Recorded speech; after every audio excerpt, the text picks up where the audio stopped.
Again with another video, and today I want to ask you a question. Are you in a hurry to lose weight? Are you in a hurry to lose body fat? If you've gained your weight over 30 years like I did, you're not going to lose it in a few weeks, and certainly not in a couple of months. It might take you 6 months, it might take you 2 years. It took me 19 months to move from an obese body to a physically fit body. And I did it the right way. I did it the slow way. And so I have maintained that loss for 12 years. I did it by eating nutrient-dense food and by exercising in the gym, okay? Now, let's get back to losing weight too fast. You know, it's never sustainable, okay? Some people, you can get on diets that are, you can't eat all 3 macronutrients. Maybe you're starving yourself. A decade ago, nobody could eat any fat, and now carbs are the villain, okay? So I want to talk about carb blockers.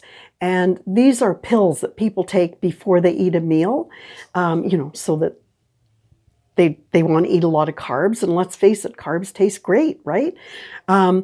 But they don't want to worry about the caloric energy or the sugar that they normally get from eating carbs, right? Glucose only comes from carbs. It doesn't come from fat or protein. So carb blockers, before I talk about how they work, let's talk about carbs and how they work. So if I was to classify carbs, they come in 2 classifications, okay?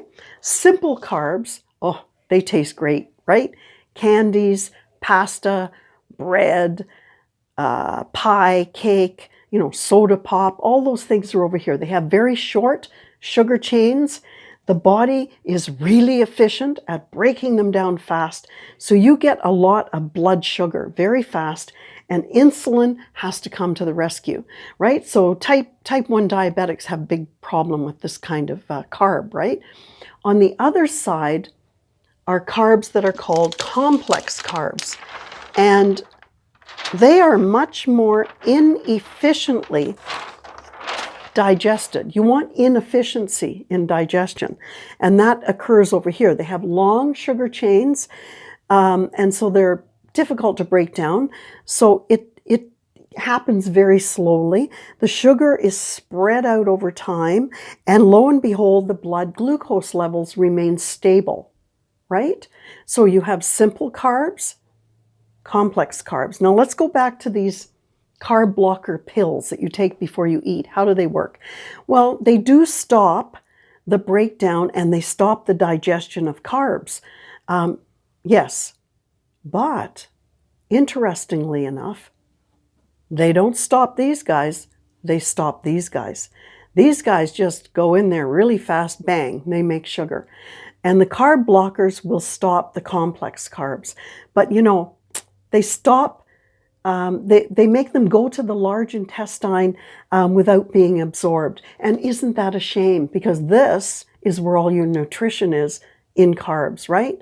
Lots of sugar, a little bit of nutrition, lots of nutrition, and very slow arrival sugar. So I don't think carb blockers are a good idea. Quit being in a hurry. I would say people who develop great bodies are willing to invest at least 1 year in the process, okay? And they will exercise 1 hour a day for 4 to 6 days a week. They will eat more nutritious foods.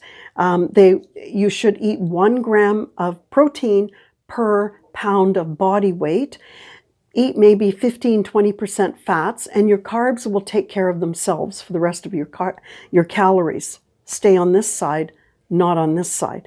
And I would say if you're losing 1% to 1.5% of your body weight per week, you're in a good zone. You're going to be losing the weight slowly, and you're going to be able to keep that weight off. Now, obviously, as you begin to lose weight, that 1% to 1.5% is going to get smaller. People say, oh, it's harder to lose weight. I can't lose it as fast. No, because you've already come down a bit. 1% to 1.5% per week. Now, if you're morbidly obese, well, maybe you can lose 3% a week or 4%. But if you're not morbidly obese, 1% to 1.5% per week is a good goal. See you in the next video. Have a great evening.